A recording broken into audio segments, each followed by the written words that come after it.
Welcome to the Bible Momming Podcast, where we are parenting by the book. I am your host, Paula Whidden. This podcast is for women who struggle with regular mom stuff, but also long to have their kids grow closer to Christ. It's a lifetime journey, and we're in it together. As a real mom, you just never know where I'll be podcasting from, but I'll always be available for you. Now let's get started. Hello, mamas. How are you doing today? I'm sitting here in my home office, just enjoying getting to talk with you today. I'm appreciating when the sun comes out and the changes of the season. I'll be honest, this is my allergy season, so there are things I like about it and things I don't like about it. But I just wanted to welcome you to the Bible Momming Podcast today. We've been getting some great ratings, a lot of 5-star ratings for the podcast, and I want to thank you so much. Please feel free to rate the podcast however you want. I would love to see as many ratings as possible. This is how we get noticed. This is how people become aware that we even exist. And the more ratings that are there, the more people go, I might check that out. Also, if you would like to be sure that you get this on a regular basis, click subscribe on whatever venue you use. It's usually a plus mark, a check mark, something like that, or it'll say subscribe. Just click that and you'll get the podcast whenever you want them. Today, we are talking about combating stress because let's face it, momming is stressful. We're responsible for other human beings. And there's no book or guidelines for how we're supposed to deal with our particular persons. And nobody is going to be an expert on them except you. You get to balance schedules. You get to balance between work and home and spending time with your spouse, with your kids, dealing with the school. You have to balance all the expectations other people place on you as well as the expectations you put on yourself, which is usually a lot worse than what other people put on you. And then, of course, there are our own dreams. There are things that we wish we could do that are always kind of hovering there in the background as we're trying to figure out how we take care of everybody else. And we're trying to figure out the balance or the right timing on it all. And when we get stressed out, we express it in a variety of ways. We end up speaking louder. Sometimes we yell. I have a degree in voice, so that can be kind of echoey in our house. That's not good. We can be more irritable. We get impatient. And in the midst of all that, there can be lapses in judgment. It affects our sleep. It affects our attitudes about all sorts of things beyond what we feel stressful about. So there are ways that you can address it. There are ways that you can deal with this stress, and I'm here to try to help. Some of these are things that I've known people who have done, and it's been very helpful for them. Some of these things are things I myself have done, and some of these are recommendations that I know are helpful for other people. But I've got a pile of stuff here for you, so I want to help you deal with the stress of momming. One of the things that I love and I have occasionally done for myself is give yourself a timeout. I don't know if you've ever felt that welling up of emotion on the moment because your kid did something. And sometimes it's not really about what your child did. Sometimes it's about what that means to you in your history. Sometimes that's about what somebody else did in the past. And you find yourself feeling that frustration and anger and anxiety about that thing when your child does it. So, in order to help yourself have perspective, give yourself a timeout.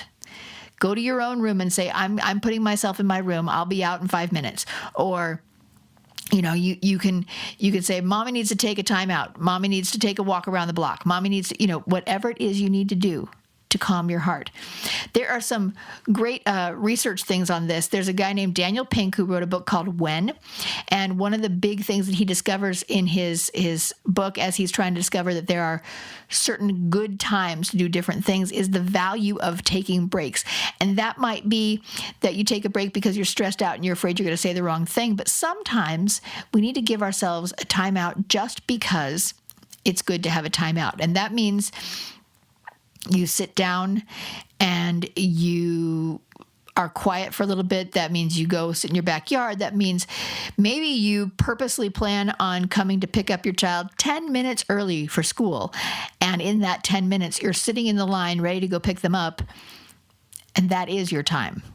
whatever it means, you need to have that quiet space. But Daniel Pink's research about breaks is huge, and how we can feel that tension of the day. And a lot of us want to push through. We want to keep going. But just taking 5 or 10 minutes is huge. And this is something that we don't realize because it doesn't make sense. And yet the research on it has been proven over and over again. One of the things that can be helpful for you to find out is, what is your most common stress time? Sometimes we develop this sort of pattern in our lives and we get really stressed out. Mondays can be a very stressful day because if you're going to work as well as trying to get your kids to school, then you're feeling the tension of, I've got to get me going, plus the tension of, come on, I need you to get going because I've got to get me going, and you not going affects me not going. And you see how this becomes a pattern. This is something for you to figure out. What are your most stressful times? What happens is we get into this kind of dance where we get a trigger, something that ignites the frustration in us, and then we act a certain way as a response to it. And then other people around us respond in a specific way. And it's almost like this repetition, like, oh, we've done this before. We've been down this dance before. So, for example, if your child things get really stressful in the morning because your kid can't decide what to wear on a regular basis. If you recognize that this is a common stress pattern, rather than repeating that pattern and going, this is going to somehow get better all on its own, which never, ever happens, you need to come up with a new plan. Maybe it's time to lay out clothes the night before, and that is what they will wear. They can help pick them, or you can pick them, but that is what they will wear. And you just need to keep that as a pattern to be successful, and figure out and learn from your family, learn from your own self what works. Another huge thing that can help us, and this can be part of your taking time out. You could do this if you have an extra job or whatever. You can do this as you're going to work. Come to work a little bit early, and you sit in the parking lot and you practice deep breathing and just being quiet, and even having a little brief time of prayer. This can set you up to be ready for the day. King David did this all the time, and specifically when he was a shepherd before he was king. He even made his prayers into songs. And in Psalm 94:19, it says, "When anxiety was great within me, your consolation brought me joy." He also wrote in Psalm 118:5 and 6, it says, "When hard pressed, I cried to the Lord.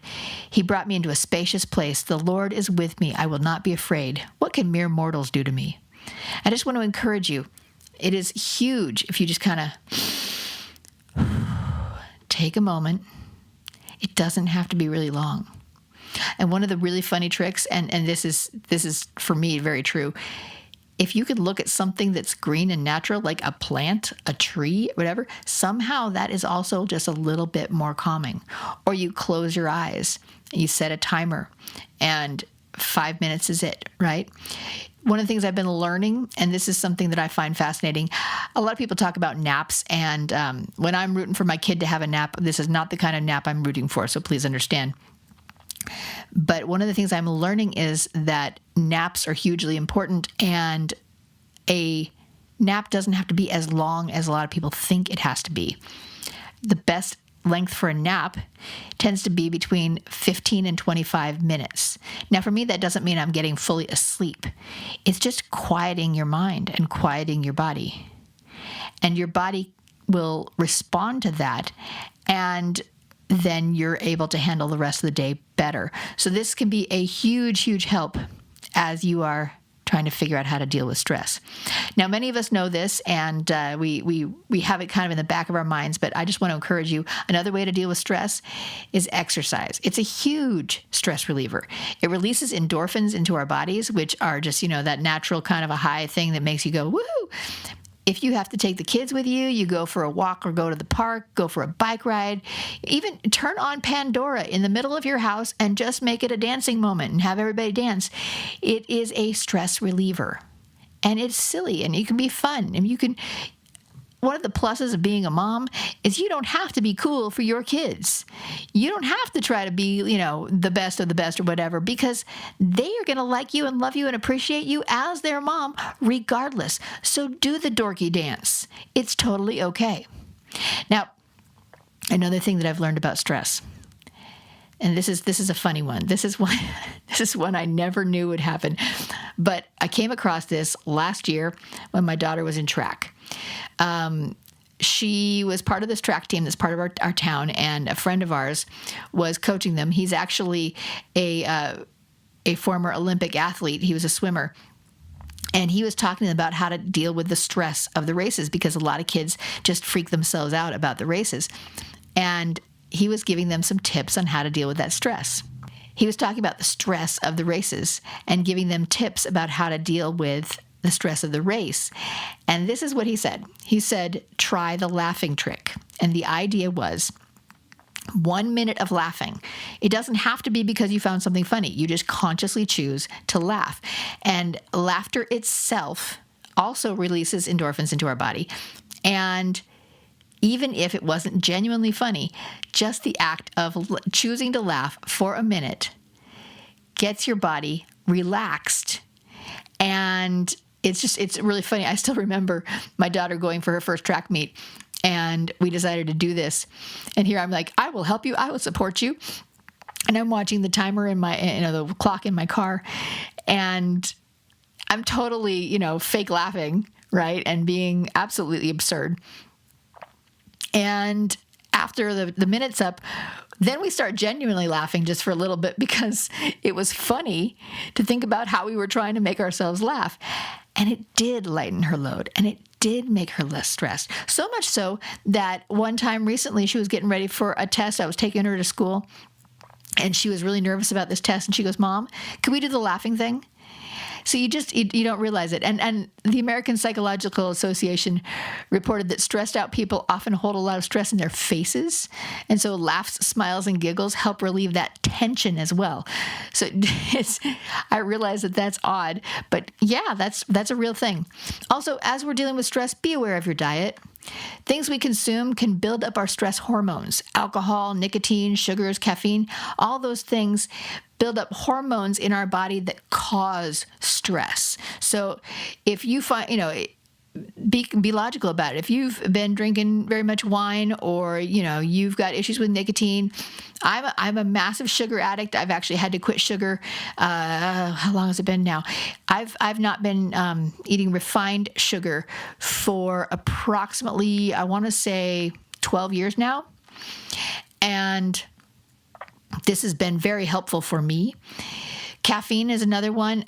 Just encourage you to drink more water, herbal teas, figuring out alternatives. I've spent a long time learning about how to cook without refined sugars, because that just means a lot to me, because I have a massive addiction to sugars. So be aware of your diet. It does affect your stress level. And mamas, get support. There are mom groups. Look around your town. There are mom groups in your area, maybe with your church or maybe with another local church. Even if it's not your church, if they've got a mom group and you really need to just talk with other moms, it's okay. Set up a meeting with a pastor and share the problem. Set up, if it's something that's got deeper issues, go back into your past that you think maybe there's something I need to solve from the past. That's the time to bring a therapist in. But just want to encourage you. If you're stuck, sometimes you need to bring other people into the story. And then I just want to encourage you, get more sleep. I did a whole episode on this. Episode 15 was about sleep matters. And I just want to encourage you, the less sleep we have, the more it affects so many parts of us. Matthew 11:28-30 says, "Come to me, all who are weary and burdened, and I will give you rest. Take my yoke upon you and learn from me, for I am gentle and humble in heart, and you will find rest for your souls. For my yoke is easy and my burden is light." God wants to help you with this stuff. He's not looking to make your life harder. He's not looking to make things more difficult for you. He wants to help. Now, for some of us, these things that I've mentioned are big, but one of them, a big one that comes up a lot with women I talk to, is boundaries. Some of us just don't know when to say no. Some of us want to keep everybody happy, want to keep all the plates up in the air. We want to make sure the kids are doing really good, our husband's doing really good. We don't, all those things we've already talked about, those don't matter. We don't really do that. We just kind of keep going because we have this kind of idea that, yeah, I can take it, I can handle it. But we need some healthy boundaries. And it's okay to say no occasionally. If you aren't familiar, there's a book called Boundaries by Drs. Cloud and Townsend, and it's phenomenal. Just kind of giving some insight into recognizing the things we do and do not control, and being okay with letting go of our imagined sense of control on some of those things so that we're not building up stress in ourselves. And I've listened to it on audiobook. It's phenomenal. So just, you can check that out. It's a really, really great book. And finally, if we seek out ways to be thankful and appreciate what we've got rather than what we don't have, this alone is a major combater of stress. I did a whole episode on this, episode 11, The Secrets to Thankful Kids, and I just want to encourage you. When Philippians 4, 6, and 7 says, "Do not be anxious about anything, but in every situation, by prayer and petition, with thanksgiving, present your requests to God. And the peace of God, which transcends all understanding, will guard your hearts and your minds in Christ Jesus." When it says that, God means that as we pray for our issues, as we're asking Him for help, and as we're thankful for all the many ways He has already helped, He gives us a sense of peace that takes over where the stress was. It doesn't make sense, but it will guard your heart and your mind. And if you are dealing with stress in your life, Mama, I just really want you to know you are valuable, you are beautiful, you are an amazing creation of God. And there are things you can do to deal with that stress. You don't have to be stuck inside it. If you want to talk with me about this, I would love to hear from you. You can contact me, Paula@BibleMomming.com. You can get to be part of our Bible Momming group on Facebook. If you're a Facebook fan, I'd love to have you join us. Just say that you want to join, and I will get you into that group, or my assistant will.